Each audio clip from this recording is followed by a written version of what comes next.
Recuerdan que la vez pasada empezamos una serie que se llamaba Los 6 milagros que ocurrieron simultáneamente con la crucifixión de Cristo, ¿verdad? Y hablamos de los dos primeros milagros. El primer milagro que sucedió fue en la oscuridad sobrenatural. Pero antes de eso vamos a leer Mateo 27, 45 al 53. 27. 45 al 53. Y dice en el nombre del Padre, del Hijo y del Espíritu Santo. 45 al 53. Y desde la hora sexta hubo 45, hermanos, disculpen. Y desde la hora sexta hubo tinieblas sobre toda la tierra hasta la hora novena. Mas de la hora novena Jesús clamó a gran voz diciendo: Elí, Elí, lama sabactini. Esto es: Dios mío, ¿por qué me has desamparado?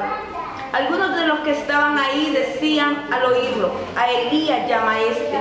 Y al instante, corriendo, uno de ellos tomó una esponja y la empapó de vinagre y poniéndole en la caña le dio de beber. Pero los otros decían: deja, veamos si viene Elías a librarle. Mas Jesús, habiendo otra vez clamado a gran voz, entregó el Espíritu. Y he aquí, el velo del templo se rasgó en dos, de arriba abajo. Y la tierra tembló, y las rocas se partieron, y se abrieron los sepulcros, y muchos cuerpos de santos que habían dormido se levantaron. Y saliendo de los sepulcros después de la resurrección de él, vinieron a la santa ciudad y aparecieron a muchos. Amén. Les decía, el primer milagro que sucedió fue aquella oscuridad sobrenatural.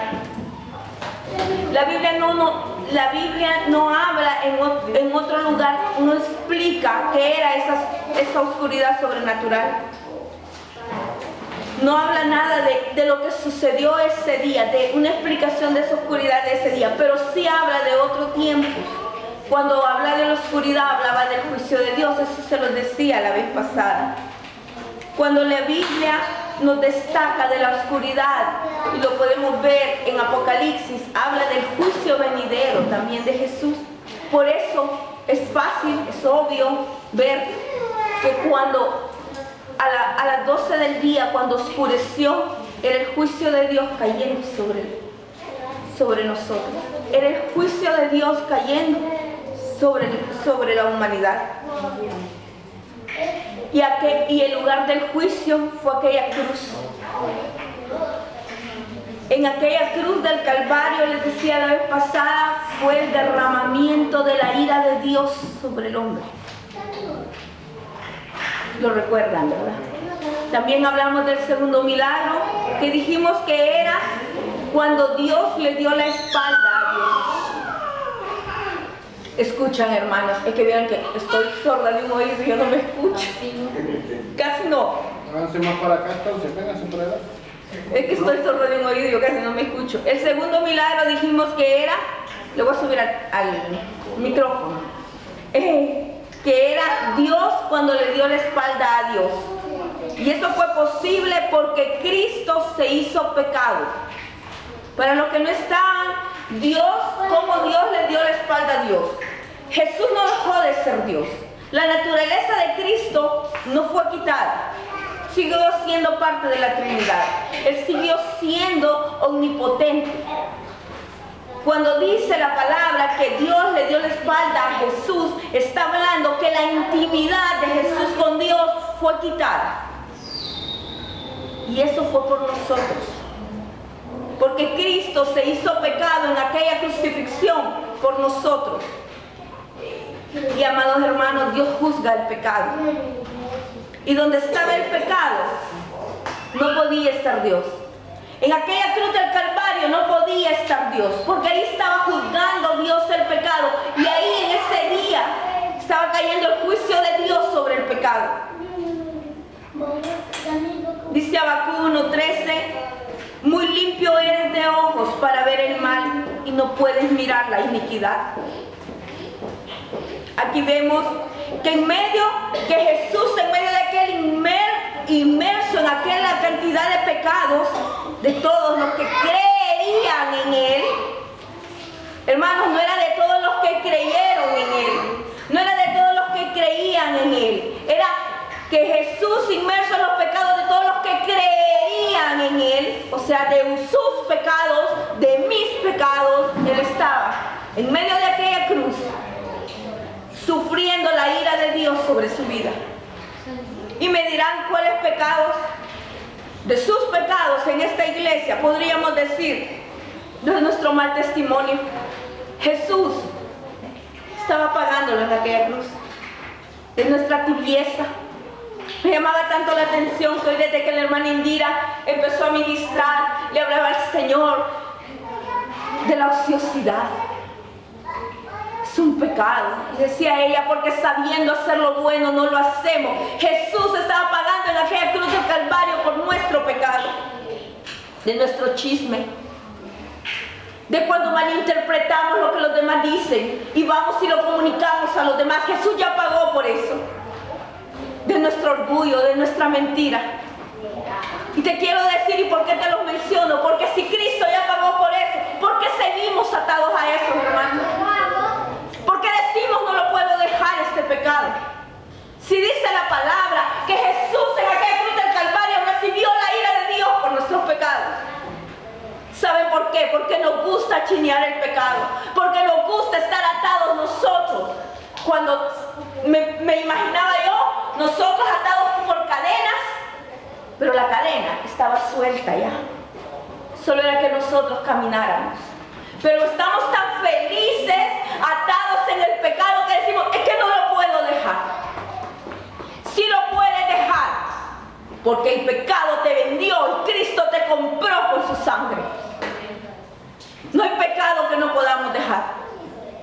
Y venimos a la iglesia y seguimos chineando aquel pecado. Es que yo no puedo dejar, no puedo venir a la iglesia porque trabajo hasta altas horas, es que no. Y ponemos tantas mentiras, hermanos. Mentiras a nosotros mismos, porque a Dios no. Y no sabemos que nada de eso puede atar nuestra vida, porque ya Cristo nos pagó. Ya Él compró con precio de sangre. Ese pecado fue en el que Jesús estaba inmerso y se estaba ahogando en él. En ese pecado era en el que estaba ahogando. No era en el del borracho que está allá. Era en el tuyo, era en el mío. Ese era el pecado que Cristo estaba pagando en la cruz. Esa era la ira de Dios que tenía contra Jesús y no podía estar ahí. Y como ese día no podía estar en la cruz, Dios, que es santo, no podía estar viendo el pecado y dio la espalda a su Hijo. También a nosotros, cuando seguimos insistiendo en nuestros pecados, nos da la espalda. No crean que somos mejores que Jesús. Si nosotros seguimos insistiendo en nuestro pecado, seguimos apoderándonos de nuestro pecado, Dios no puede estar con nosotros. No nos creamos que somos mejores. No, ya Cristo pagó el pecado en la cruz por mí. Yo puedo seguir mintiendo. No, hermano. Yo puedo seguir siendo un tibio. No, hermano.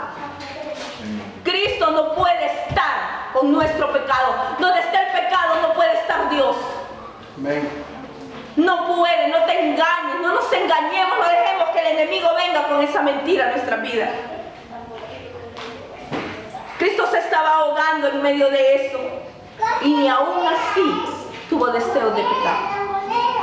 En medio de estar en todos los pecados, en todos, hermanos, los más aberrantes, porque no sabemos quiénes son los que un día van a conocerlo, y Él ya pagó por esos pecados. De ese violador, de ese asesino en serie, de ese, lo más aberrante que a ustedes se les puede ocurrir, ya Cristo pagó en la cruz por él. Y en medio de todo eso no le dio deseos de pecar. Es que yo andaba en la calle y vi a un hermano, vi a unas personas tomando y me dieron deseos de tomar, decimos nosotros, y nos tomamos una copita, dice, los hombres, los que beben. Es que estábamos en una reunión y de repente sentí el deseo de mentir. Jesús nos sintió. En medio de todo el pecado, Jesús nos sintió. Jesús era santo. En realidad, no sé si a ustedes se han puesto a pensar un momento en eso, han meditado un momento en sus vidas en eso. Esta palabra mi vida la ha quebrantado grandemente.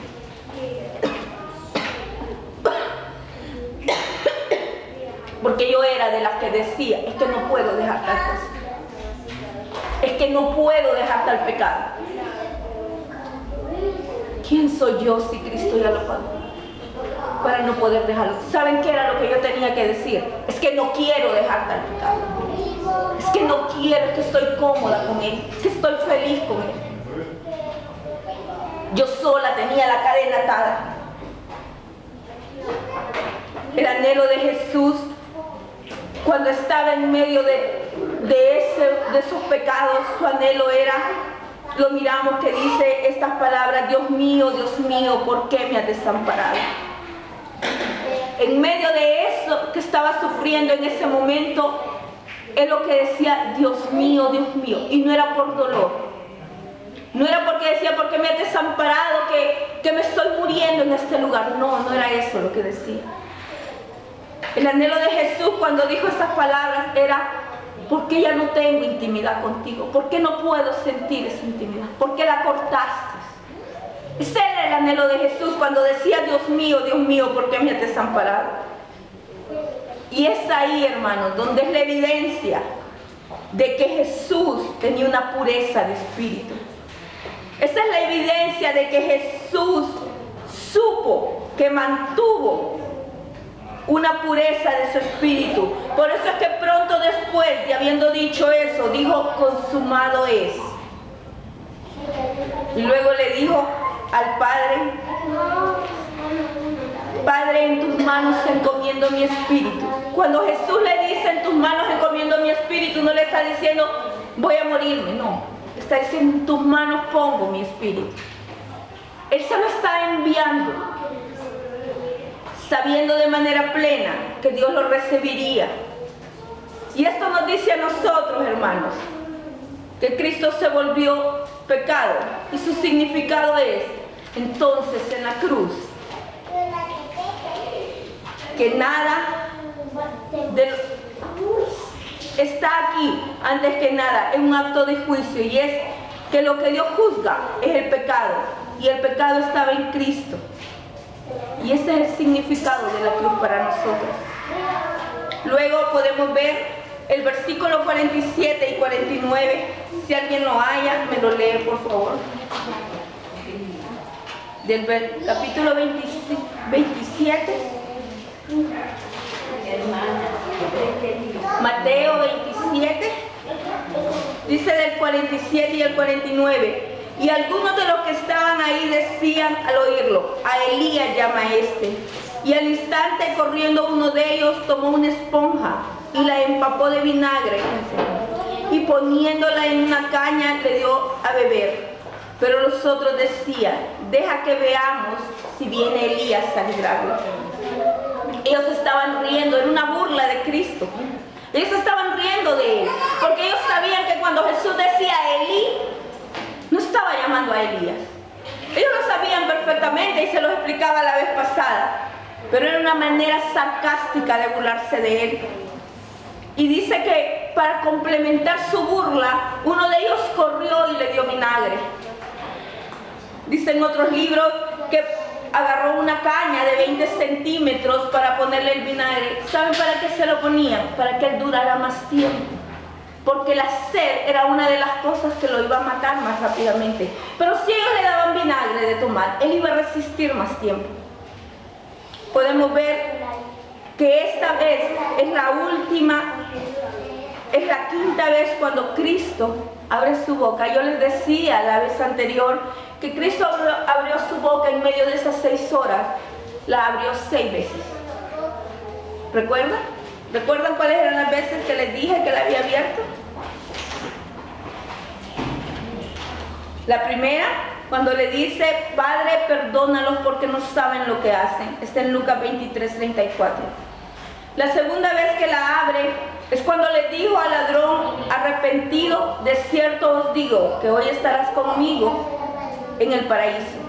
La tercera vez, eso sucedió en las primeras 3 horas, cuando encomendó a Juan su madre, y a su madre le encomendó a Juan. La cuarta vez que él abrió, después pasadas las primeras 3 horas, después de las 12, cuando le dijo: Elí, Elí, Lama sabatimi. Dios mío, ¿por qué me has abandonado? Y la quinta vez cuando él la abre es cuando dice, tengo sed. Tengo sed. Y en ese momento le llevan la esponja con vinagre y pueden decir, pero qué misericordioso, ¿verdad? Hubo alguien, tal vez fue un soldado, tal vez fue un fariseo que le llevó. Pero como les digo, era parte de su burla lo que ellos estaban haciendo. El vinagre viene de una palabra griega que se llama oxo, que es un vino barato, agrio. No crean que es vinagre del que cocinamos. Era un vino barato, agrio, y eso lo diluían con agua. Eso lo utilizaban los trabajadores y los soldados. A menudo era algo que ellos cargaban, y eso quitaba la sed. Por eso es que cuando él dice, tengo sed, ellos llevan eso, para darle fuerza, según ellos, ¿verdad? Y seguirse burlando.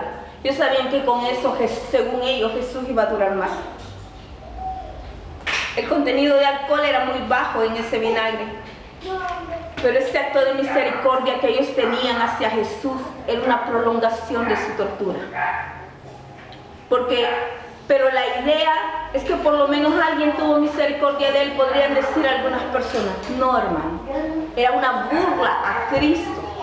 Porque ellos creían que él era alguien que se burlaba de Dios y ellos tenían que burlarse de él. Ellos no se daban cuenta, porque recuerden que en este momento ellos estaban en una penumbra. Dice que lo primero que sucedió a las 12 fue oscuridad. Ellos estaban bajo la oscuridad y todavía sí se seguían burlando de Cristo. En plena oscuridad se seguían burlando, no les bastaba, no tenían temor. Ellos creían que esa oscuridad era por juicio para Jesús. Eso era lo que ellos creían, porque era un hereje.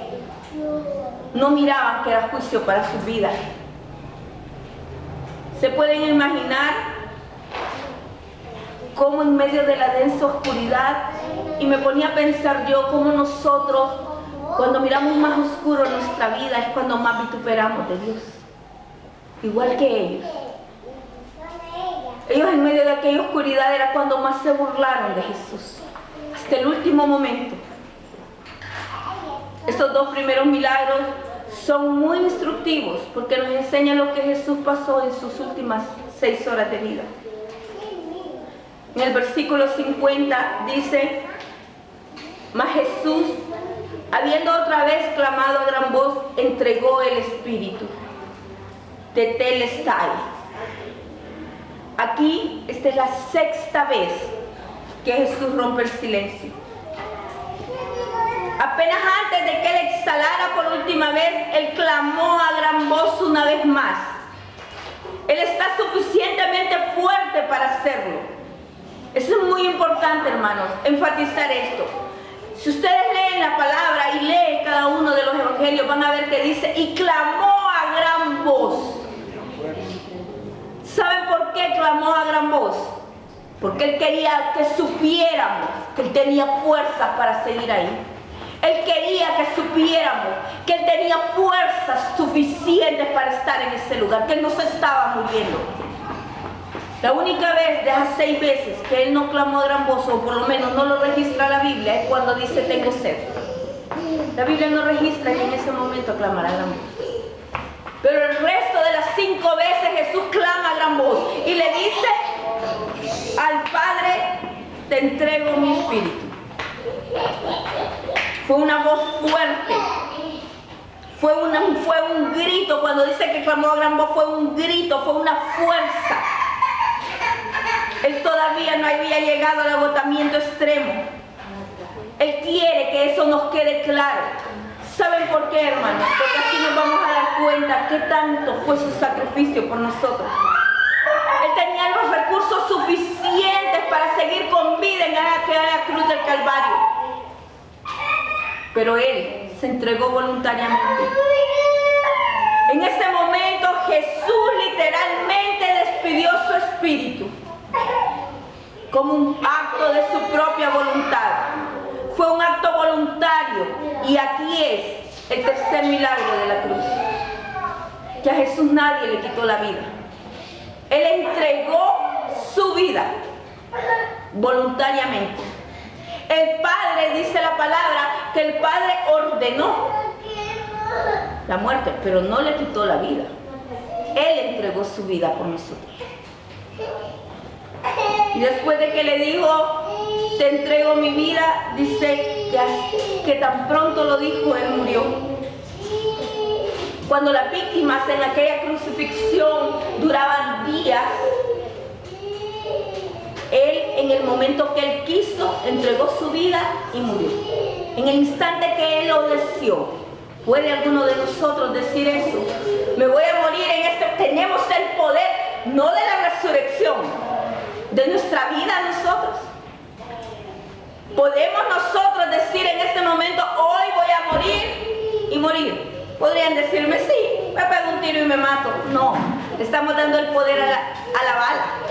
Porque yo me puedo pegar el tiro aquí, si se me mueve y se me va por acá y solo me roza. El poder se lo doy a la bala. Ah, me tomo veneno. El poder se lo das al veneno. Tú no lo puedes hacer. Mientras que Jesús dijo, Padre, te entrego mi espíritu, y expiró. En ese instante, Él sí tenía el poder de entregar su vida por nosotros. Él no fue una víctima. Él no fue una víctima. Él no fue un mártir. Él fue un hombre que se hizo pecado por tus pecados. En Marcos, podemos ver Marcos 15, 44 y 45.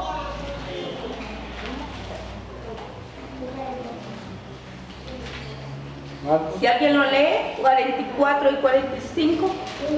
Sí. 15, Marcos 15, 44 y 45.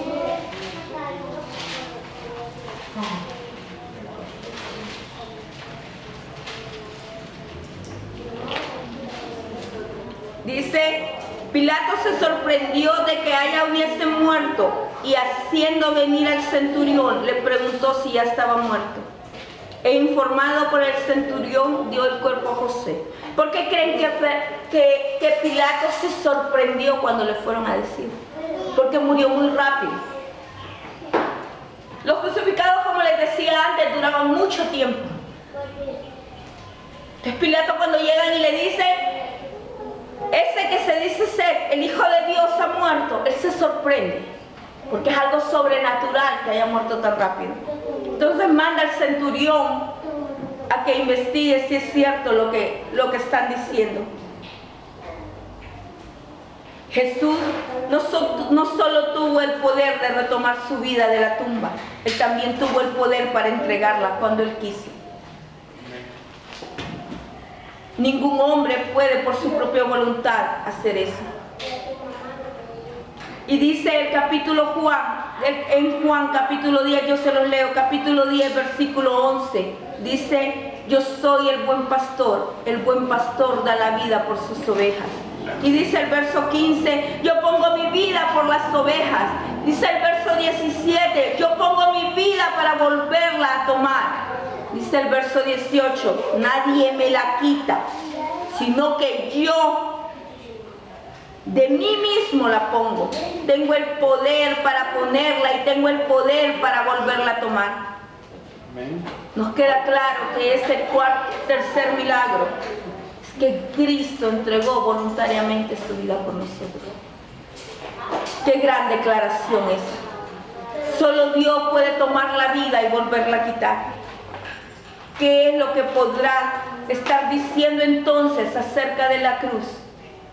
Que aquí fue donde Él juzgó el pecado, que el pecado estaba en el Señor Jesucristo, quien no era ningún otro que Dios mismo, quien controla la muerte y la vida, y Él de manera voluntaria se entregó a su vida y nadie se la quitó.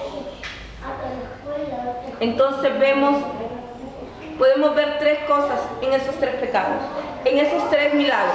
La primera que podemos ver con el milagro de la oscuridad es la ira de Dios. La segunda cosa que podemos ver es la santidad de Dios. Cuando Jesús se hace pecado, no pecador, podemos ver la santidad de Dios. Y la tercera cosa, cuando Él entrega su vida por nosotros, vemos el amor y la gracia, la misericordia de Dios en los milagros del Calvario. Hermanos, y si Dios y si Cristo pagó por nosotros, ¿por qué seguimos atados? ¿Por qué no seguimos? Cuando la hermana ponían esas alabanzas de libre, en realidad somos libres. En realidad somos libres del pecado. En realidad creemos, sí somos libres, la palabra lo dice. Sí, las cadenas del pecado fueron rotas, pero en realidad creemos que somos libres. En realidad lo creemos que fueron rotas las cadenas de nuestro pecado. Yo creo que no. Yo creo que no lo creemos. Yo creo que todavía seguimos creyendo que tenemos que ir cargando ese pecado. No, hermano, no lo tenemos que cargar, ya Cristo ya lo pagó por nosotros. Y esta palabra, hermanos, no es para los impíos, no, porque Cristo no murió por esos impíos que no van a ser conversos, Él murió por sus escogidos. Esta palabra es para sus escogidos, por los pecados de los que estamos en este lugar. Por eso son los pecados que Jesús murió. No sigamos con una vida de derrota. No sigamos con un cristianismo de derrota. No sigamos siendo apáticos para orar. No sigamos siendo apáticos para leer la palabra. No sigamos siendo ociosos. Cuando decía aquella alabanza hoy, y a sus pies es el lugar más grande, en realidad, si es el lugar más grande, pasamos ahí. Porque si nosotros tuviéramos acceso a Juan Orlando, solo en la casa presidencial viviéramos. Se los aseguro. Solo ahí viviéramos. En realidad pasamos, si ese es el lugar más poderoso para un cristiano, pasamos de rodillas a los pies de Cristo. Yo creo que no. Si viviéramos en realidad una vida de santidad, una vida de oración, viviéramos en victoria. Si en realidad eso fuera en la vida del cristiano, tuviéramos problemas, pero los pudiéramos vencer fácilmente. Tenemos un pecado 1 año, 2 años, 3 años, 18 años he tenido pecados. 18 años cargué pecados. 18 años desde el día que escuché que Cristo salvaba hasta este momento. He seguido atada a ellos. No sé ustedes. No sé si solo yo soy tan de dura ser, pero he cargado pecado durante años por no querer entregarlo. Sí, hermana, pero es que usted no sabe mi situación, pero es que en su caso es diferente, pero es que en mi caso sucede esto, pero es que mi situación es diferente. No dice que Cristo estuvo 3 horas por lo que la situación era más fácil, estuvo 6 por lo que no, y por los otros que es imposible, no murió. No dice eso. La palabra dice que murió por todos nuestros pecados, y todos es todos. Todos es todos. No hay excepción de pecado que Cristo no haya pagado en esa cruz por nosotros. ¿Cómo podemos seguir teniendo un cristianismo tan mediocre, hermano? ¿Cómo conociendo la palabra y le vivimos pidiendo al Señor conocimiento pleno de la palabra, pero venimos dedicándole 2 horas a visitar al amigo, 3 horas a ver televisión, 1 hora a hacer otras cosas y 10 minutos a orar? Pero venimos pidiendo conocimiento pleno. ¿Cómo lo vamos a tener? Y no porque la vida de Jesús fue poca, no porque el sacrificio que hizo Cristo en la cruz fue poco, porque nosotros nos hemos acomodado a vivir con esa cadena. Y venimos a cantar, las cadenas del pecado han sido rotas, pero yo aquí le ando cargando la mía. Yo sigo con lo mismo. Despertemos, salgamos de ahí, salgamos de eso, hagamos morir nuestra carne. Vivimos pidiéndole al Señor, quita de mí el deseo de ir a la feria. No, muere tu carne, haz morir a tu carne. Señor, quita de mí el deseo de tomar, quita de mí el deseo de fumar. Señor, mira que no puedo con mi pecado. Quítalo de mí. No, hermano. Ya Cristo lo quitó de ti. Ya Cristo lo quitó en la cruz del Calvario. Quítalo tú de tu vida. No podemos seguir teniendo un cristianismo a medio. Tenemos que tomar decisiones nosotros. Porque mi mientras no tomamos las decisiones, estamos vituperando la palabra de Dios. Aunque digamos voy a la iglesia y no me pierdo culto, aunque digamos esa prédica es para el pastor, no, es para ti. Para ti. No es para el pastor, no es para la hermana Lilia, es para ti. Toma tu parte. ¿En qué estás fallando? ¿Cuál es la área de tu vida que está fallando? Esa área de tu vida que está fallando, esa área es la que tienes que decirle, yo tomo la decisión hoy porque fue comprada con precio de sangre. Yo voy a morir mi carne en cambio. No esperes que Cristo venga todavía a jalarte y a traerte. No, va a exhibir tu pecado. Eso es lo que va a hacer porque ya lo pagó. Va a exhibir tu pecado, hermano. Va a exhibir nuestro pecado. Lo va a sacar a luz pública.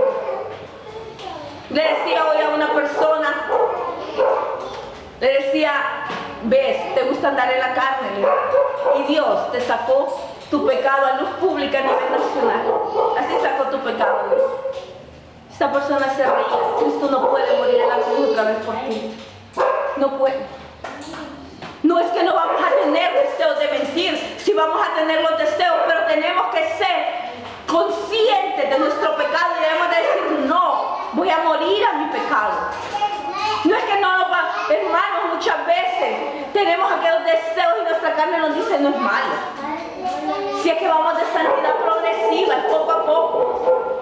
No, si un pecadito después pide perdón, no, morir tu pecado, porque Cristo ya lo pagó en la cruz. Cristo ya lo pagó en la cruz. Amados, espero en el Señor que estos 3 milagros sepas que fueron por ti. Estos 3 milagros fueron por Claudia. Ese juicio de Dios, la ira de Dios en aquella cruz del Calvario fue por Claudia. Jesús hizo pecado por Claudia. Jesús entregó su vida por Claudia. No lo entregó por otro. Fue por mí, Cristo. Sé consciente. No vitupere el nombre de Jesús. Vayamos al versículo 51 de Mateo 27.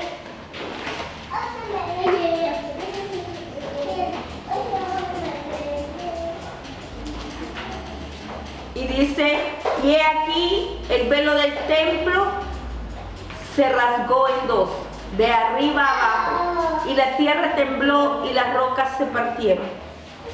En el instante en que Jesús muere, en el instante en que Jesús, no le voy a decir muere, porque es que Él no murió, nosotros morimos. En el instante en que Jesús muere, en ese instante, el velo se rompe. En ese mismo momento el velo se rompe. Esto va a ser un adelanto porque esto va para largo y ya va a terminar el tiempo, entonces solo para adelantarlo les voy a decir, en el momento en que Jesús, en el instante en que el velo fue roto, no crean que fue en un templo solitario, no. En el instante en que el velo fue roto, había gente en el templo. Estaban en un culto como estamos hoy aquí.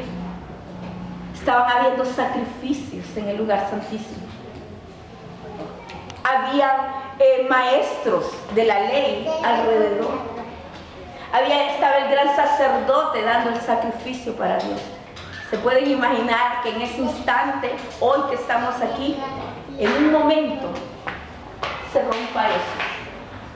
Ustedes ahí y yo aquí. Así como estamos, y esto empiece a temblar, y esas sillas empiecen a temblar, y empiece esto a romperse. ¿Se pueden imaginar ese instante? Lleven sus mentes a ese momento. ¿Qué sentiríamos nosotros ahorita? ¿Qué sentiríamos? Los dejo con ese pensamiento. ¿Qué sentiríamos? Creo que nos sentiríamos horror, pavor, saldríamos corriendo, ¿verdad? Otros sentiríamos, es Dios. Otros diríamos entre nosotros, es Dios. Creo que sí. Y otros dirían, es juicio. Pero ¿saben qué? No registra la Biblia que algunos de los que estaban en ese templo se convirtieron. Porque los seres humanos somos tan de dura cerviz que ni viendo que Dios está haciendo los milagros en nuestra vida, nos arrepentimos. Ni viendo que Dios está haciendo en nuestra vida las cosas, nos podemos arrepentir. Esa gente que estaba en ese templo no registra en ningún lado que se convirtieron a Dios. No sé qué pasaría por sus mentes. Yo creo que salieron corriendo como saldríamos nosotros en este momento. Yo los dejo con esa palabra, con ese pensamiento, hermanos. Para el martes vamos a terminar. Piensen, somos tan duras cerviz, cuántos milagros Dios ha hecho en nuestra vida. Aparte de la muerte de Jesús que compró nuestros pecados, ¿cuántos milagros más ha hecho? ¿Cuántas sanidades? ¿Cuántas cada día que nos levantamos? Piensen cada milagro que Dios ha hecho en tu vida y seguís metido en el mismo hoyo.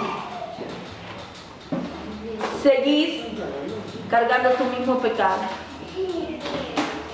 Dámosle perdón al Señor. Párense, oremos. Y si ustedes creen que en ustedes no ha pasado eso, no son tan de dura cerviz como yo, pues gloria a Dios, ¿verdad? Acompáñenos en oración a los que sí muchas veces lo somos. A los que muchas veces seguimos chimeando nuestro pecado y venimos siendo indiferentes a la palabra de Dios. A los que muchas veces decimos, ay, que voy a escuchar eso no es conmigo. Y nos portamos de manera indiferente. No, hermano, es contigo. Si no fuera contigo, no estarías hoy aquí. Si Dios no estuviera hablándote a ti, no estarías hoy aquí.